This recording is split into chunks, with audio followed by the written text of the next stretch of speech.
ఈ రిపోర్టర్ నా పేరు నరేందర్, శంషాబాద్ మండల్. ఆ, అన్న దగ్గరకు వచ్చాము. కాంగ్రెస్ పార్టీ సీనియర్ నాయకుడు అన్నతో కొంచెం ముఖాముఖి మాట్లాడడానికి వచ్చాము. అన్న చెప్పండి అన్న పేరేంటి? నా పేరు జల్పల్లి నరేందర్, రాష్ట్ర కాంగ్రెస్ పార్టీ ఎస్సీ విభాగం సీనియర్ ఉపాధ్యక్షుడిని. నా జన్మస్థలం సాతంరాయ్.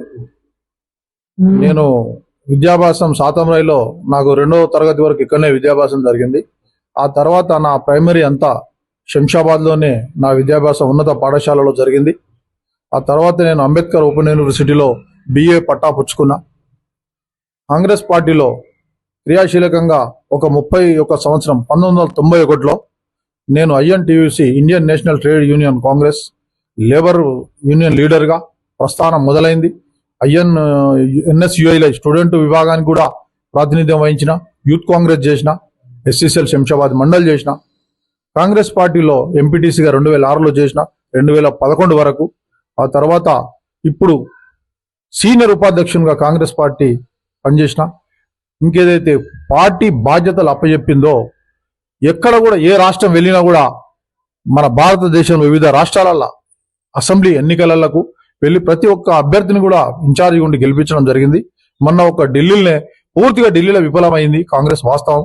కాకపోతే ఏంటంటే అక్కడ ఉన్నటువంటి కేజ్రీవాల్కి సంబంధించినటువంటి కొన్ని శక్తులు, బీజేపీ మతతత్వ శక్తులు కలిసి కొన్ని ఓట్లు దెబ్బతీయడం జరిగింది.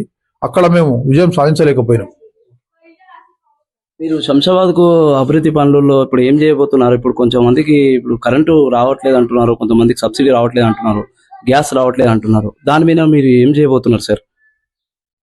ఈ రావట్లేదని ఎవరైతే అంటుండో, ఈ BRS భారతీయ రాష్ట్ర సమితి అని ఒక పార్టీ పెట్టినటువంటి గత ప్రభుత్వం, భారతీయ రాష్ట్ర సమితి కొన్ని మీడియా ఛానళ్ళు సృష్టించుకొని ఇది రాలేదు అది రాలేదు రోజు పొద్దున్న లేచి ఒక టీ న్యూస్ ఉంది వాళ్ళది, టెలివిజన్ ఛానల్. అది టెలివిజన్ టీ న్యూస్ వాళ్ళ కోసమే పనిచేస్తుంది. ఇంకోటి నమస్తే తెలంగాణ ఒక కరపత్రం ఉంది, కేసీఆర్ తగ్గినా తుమ్మినా రాస్తారు. అక్కడ మంచి పనులు ఏం చేసినా కూడా వాళ్ళు రాయరు. వాళ్ళకి పొద్దున్న నుంచి పొద్దున్న దాకా ప్రభుత్వం ఏం చేస్తుందో దుమ్మెత్తిపోవడం తప్ప ఇంకా వేరేది ఏం లేదు. మంచి అని చెప్పాలి, చెడు అని చెప్పాలి. మిగతా ఛానల్ కూడా చెప్తున్నాయి అట్లనే. కానీ ఎప్పుడు చూడు కేసీఆరే ఈ మొత్తం ఈ భూమండలము ఈ వ్యవస్థను మొత్తం దేశ వ్యవస్థను ఆయన్ని తెచ్చినట్టు పొద్దున్న లేచి భాగవతం చేస్తుంటారు వాళ్ళు. అది పద్ధతి కాదు.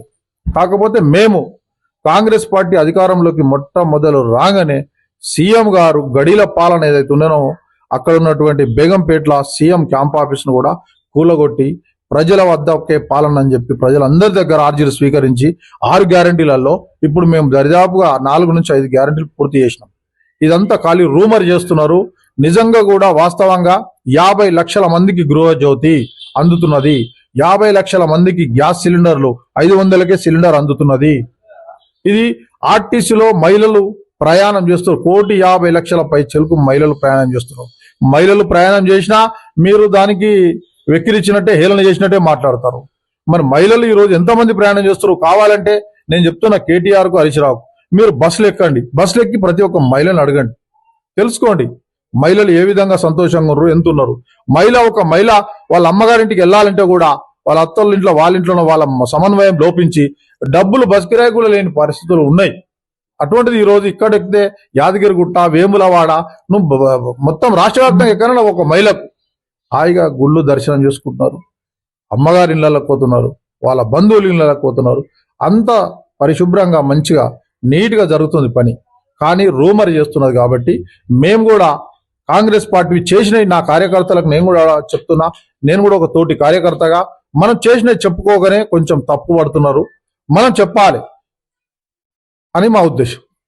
శంషాబాద్కి ఇందిరమ్మ ఇల్లు గురించి చాలా చర్చ జరుగుతుంది. గత ప్రభుత్వాలు కూడా ఎన్నో అప్లికేషన్ పెట్టారు, ఆఫీసుల చుట్టూ తిరిగారు, ఎన్నోసార్లు ఇచ్చారు. మీసేవ అంటారు, కలెక్టర్ ఆఫీస్ అంటారు, అదంటారు ఇదంటారు, తిరిగితే ఎక్కడ కూడా వాళ్ళకు ఏమి లబ్ధి పొందలేరు. ఇప్పుడు మీ ప్రభుత్వంలో సార్ మీరు ఎట్లా చేయబోతున్నారు? శంషాబాద్ గురించి మీరు ఇందిరమ్మ ఇల్లు ఎన్ని చేయబోతున్నారు సార్?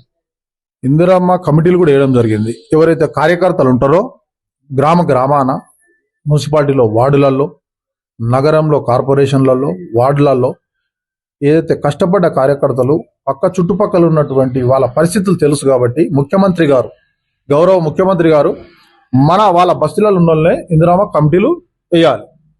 ఇందిరమ్మ కమిటీలు వేస్తే వాళ్ళకు ఏందనేది తెలుస్తుంది. కాబట్టి ఏదైతే వార్డులలో ఉన్నారో గ్రామ పంచాయతీలలో, వార్డులలో, కార్పొరేషన్లలో వాళ్ళకే ఈ బాధ్యతలు ముఖ్యమంత్రి గారు అప్పచెప్పడం జరిగింది. అందుకే ఇంటి పక్కకు ఉన్న వ్యక్తికి ఇల్లు ఉన్నదా లేదా, ఖాళీ జాగా ఉంటే 6 లక్షల రూపాయలు కూడా వాళ్ళకి శాంక్షన్ చేయడానికి అది ఉన్నది. ఖచ్చితంగా కూడా ఈ నెల 2 నెలలు ఉగాది కల్లా అందరికీ అందుతాయి. రేషన్ కార్డులు కూడా 20 లక్షల రేషన్ కార్డులు ఇవ్వడానికే ప్రభుత్వం సిద్ధంగా ఉన్నది. గత ప్రభుత్వంలో 10 సంవత్సరాలు చేసిన ప్రభుత్వము ఒక్క రేషన్ కార్డు అని ఎవరికైనా ఇచ్చిందా? ఒక్క రేషన్ కార్డు సమగ్ర సర్వే అని ఒక్కరోజు పెట్టి ప్రజలంతా మోసం చేసి, ప్రజలు పాపం ఒక ట్యాక్సీ తెచ్చుకున్నటువంటి ఒక యూత్ ట్యాక్సీ బండి నడుపుకుంటాడు, కారు ఉందని నువ్వు రేషన్ కార్డు కట్ చేసినావు, అతను నోటికాడి బుక్కను గుంజున్నారు మీరు. బీఆర్ఎస్ గత ప్రభుత్వం. ఈ రోజు అట్లా ఎంతమంది ఉన్నారు తెలుసా? అసలు అది బయటికి రావట్లేదు. అది మేము తెస్తున్నాం. ట్యాక్సీ అంటే కారు ఉన్నట్ట, ఆయన కారు తిరిగి ఏసీ కారు వేసుకొని తిరుగుతున్నట్ట, జీవనోపాధి కోసం ఒక ట్యాక్సీ కొనుక్కున్నాడు. అతను కూడా రేషన్ కార్డు ప్రభుత్వం నుంచి వచ్చేటివి అన్ని కూడా కట్ చేసినావు. కేసీఆర్ కుమారుడు వీళ్ళంతా చాలా దుర్మార్గమైన పరిపాలన చేశారు. సార్ ఇప్పుడు ట్యాక్సీ నడిపించే డ్రైవర్ల గురించి మీరు మాట్లాడారు సార్, చాలా సంతోషం. ఇప్పుడు ట్యాక్సీ వాళ్ళ పేరు మీద ఉంటే వాళ్ళకి ఏది కూడా కాంగ్రెస్ ప్రభుత్వంలో ఏది కూడా వాళ్ళు అర్హులు కారు అని చెప్పేసి ఒక పుకారు చేస్తారు సార్, దాని మీద ఏం మాట్లాడతారు? ఇది ఉత్త రూమర్. ఎందుకంటే మమ్మల్ని బదనాం చేసే ప్రయత్నం చేస్తున్నారు. కాంగ్రెస్ పార్టీ పేదల పక్షపాతి, కాంగ్రెస్ పార్టీ కార్మికుల పక్షపాతి, కాంగ్రెస్ పార్టీ రైతుల పక్షపాతి, కాంగ్రెస్ పార్టీ మహిళల పక్షపాతి, అన్ని సామాజిక వర్గాలను చూసేది కాంగ్రెస్ పార్టీ. ఏది ఏమనుకున్నా కూడా పేదల పక్షపాతి అన్నప్పుడు మీరు అర్థం చేసుకోండి. ఖచ్చితంగా ప్రతి ఒక్క పేదవానికి రేషన్ కార్డు ఉన్నటువంటి ప్రతి ఒక్కరికి తప్పకుండా అందుతాయి లబ్ధిదారులు ఖచ్చితంగా. ఓకే సార్, రైతులు ఏమంటున్నారు సార్? సార్ గవర్నమెంట్ మీ గత కాంగ్రెస్ గవర్నమెంట్ ఫామ్ కాగానే సర్పంచ్ల దగ్గర పవర్ అంతా తీసేసుకొని మేము చేస్తామని చెప్పేసి తీసేసుకున్నారు సార్. ఇప్పుడు గ్రామాలలో ఉన్న సమస్య నీటి సమస్య కానీ, రోడ్ల సమస్య కానీ, స్ట్రీట్ లైట్లు కానీ, ఇలాంటి సమస్యలు ఉన్నాయి సార్. మేము ఎవరు చెప్పుకోవాలని చెప్పేసి గ్రామాల్లో జనాలు అంటున్నారు సార్. దాని మీద మీ అభిప్రాయం ఏంటి? గత ప్రభుత్వంలో మేము వచ్చిన తర్వాత ఒక 3 నుంచి 6 నెలల లోపు సర్పంచుల కాల వ్యవధి పూర్తయినప్పుడు తర్వాత దాని బడ్జెట్ ఏంది, సర్పంచుల పంచాయతీరాజ్ శాఖ ఏదైతే ఉందో దాని మీద సమీక్షిస్తుంది. దాంట్లో ఏం లోపాలు జరిగినాయి, అసలు ఏం అభివృద్ధి జరిగింది గత ప్రభుత్వంలో ఏందని ప్రభుత్వం చూస్తే సర్పంచులది ఇంప్రెషన్ లేకుండా, సర్పంచులకు తెలియకుండా, సర్పంచ్కు ఉప సర్పంచ్కు లేకుంటే సెక్రటరీకు జాయింట్ అకౌంట్ ఉంటుండే. సర్పంచులకు తెలియకుండా వాళ్ళు ఉన్న బడ్జెట్లన్నీ తీసేసుకొని నువ్వు కాళేశ్వరం అని చెప్పి ఇంకోటి అని చెప్పి సర్పంచులకు తెలియకుండా 420 చీటర్లాగే దోసుకున్న ప్రభుత్వం బీఆర్ఎస్ ప్రభుత్వం, కేసీఆర్. గతంలో అందరం చూసినాం. సర్పంచులంతా ఇవన్నీ ఏంది ఇట్లా వస్తున్నాయి అని చెప్పి ఫోన్లలో చూసి ఆశ్చర్యపోయారు. మేము పెట్టలేదు, మేము బ్యాంకులో డ్రా కూడా వేయలే, ఇట్లా పోయిందని. అంత దొంగతనం చేయాల్సిన అవసరం నీకేమొచ్చింది? సర్పంచులు ఏదైతే పనులు చేసినారో వాళ్ళ కాడికి మొత్తం బీఆర్ఎస్ ప్రభుత్వంలో దోపిడీ జరిగింది. ఏదైతే పింక్ కలర్ చొక్కాలు ఉన్నాయో వాళ్ళకి లబ్ధి జరిగింది గ్రామాలలో కానీ మొత్తం రాష్ట్ర వ్యాప్తంగా. మళ్ళా సర్పంచులది మొత్తం పూర్తిగా మీరు అన్నట్టు ఈరోజు ఎలక్షన్ ఎందుకు? ఈరోజు పిల్లల ఎగ్జామ్స్ ఉన్నాయి, ఇంటర్మీడియట్ ఎగ్జామ్స్ ఉన్నాయి. ఎగ్జామ్స్ మధ్యన ఎలక్షన్స్ పెడతామా? ప్రభుత్వం కూడా బడ్జెట్ చూస్తుంది అనుకూలంగా ఏ విధంగా ఉంది. గత ప్రభుత్వం ఏం చేసింది? 7 లక్షల కోట్ల అప్పు చేసింది. 7 లక్షల కోట్ల అప్పును మన తలసరి ఆదాయం ఎంత? తెలంగాణ రాష్ట్రంది 18,005 కోట్లు. 6,500 కోట్లు ఖాళీ వడ్డీ కడుతున్నాం. ఆర్బీఐ కట్ చేసుకుంటుంది ఇమీడియట్లీ. మీరు చేసిన పాపం కాదా? 6,500 కోట్లు అంటే ఎంత అభివృద్ధి చేయొచ్చు? 7 లక్షల కోట్లు ఏం చేసినావు నువ్వు? తెలంగాణ ఆర్థిక వ్యవస్థను చిన్నాభిన్నం చేసినటువంటి గత ప్రభుత్వం కేసీఆర్. ఇంకా 6,500 కోట్లు జీతభత్యాలు పోతాయి. మిగతా 10,000 కోట్లతోని ఏ స్కీములు ఎన్నెన్ని చేస్తుండ్రు, ఎంత పడుతున్నారు, ఎన్ని బాధలు అనుభవిస్తున్నారు వీళ్ళు చేసిన గత పాపాలకు. మేము అలా లంక బిందెలు ఉన్నాయని మేము పోయినాం. చూస్తే బిందెలు ఎత్తుకపోయాడు, మట్టి కుండలు పెట్టిండు. ఆ కుండలు కూడా రంధ్రాలున్నాయి, ఆ కుండలకు కూడా రంధ్రాలున్నాయి. నీళ్ళు వస్తుంటాయా సార్? మీరు లంక బిందెలు ఉన్నాయని పోయారు అని కాదు కదా సార్, అది ఇప్పుడు గ్రామాల్లో సర్పంచులకు బిల్లులు పెండింగ్ ఉన్నాయి కదా సార్. ఆ పెండింగ్ లో అసలు బిల్లులు ఇవ్వక ఎంతో మంది గ్రామ సర్పంచులు ఆత్మహత్యలు చేసుకోవడం జరిగింది సార్. ఆ బిల్లులు పే చేయాలి కదా సార్. పూర్తిగా బీఆర్ఎస్ పాపమే అది, వాళ్ళ ప్రభుత్వం పాపమే అది. అప్పుడే ఆత్మహత్యలు సర్పంచులు చేసుకున్నారు. అప్పుడు బిల్లులు పెండింగ్ ఉన్నాయి. ఇప్పుడు టోకన్లు ఇచ్చి ఒకరొకరికి మా విద్యుత్ శాఖ మంత్రి, ఉప ముఖ్యమంత్రి బట్టి విక్రమార్క గారు, ఆర్థిక శాఖ మంత్రి ఖచ్చితంగా ఒకరొకరికి అందుబాటులో ఉన్న బిల్లులు శాంక్షన్ చేయడం జరుగుతున్నది ఖచ్చితంగా. ఎందుకంటే వాళ్ళు చేసింది మామూలుది కాదు. జీతాలు ఇయ్యలే సమయానికి, నెలకు జీతాలు ఇయ్యలేని పరిస్థితి ఏర్పడ్డది ప్రభుత్వ ఉద్యోగులకు. ఇప్పుడు 1వ తారీఖు రాగానే జీతాలు ఇస్తున్నాం అధికారులకు, ప్రభుత్వ ఉద్యోగులకు. మేము చేస్తున్న పాలన చూడండి. ఈ సీసీ రోడ్లు ఇవన్నీ రాగానే సంవత్సరం లోపు మొత్తం ఈ శంషాబాద్ ప్రాంతం చూసుకోండి, రాజేంద్ర కాన్స్టెన్సీ ప్రాంతం చూసుకోండి, ఉన్న నిధులన్నీ అభివృద్ధి కోసం, స్ట్రీట్ లైట్ల కోసం, దానికోసం చేసినాం.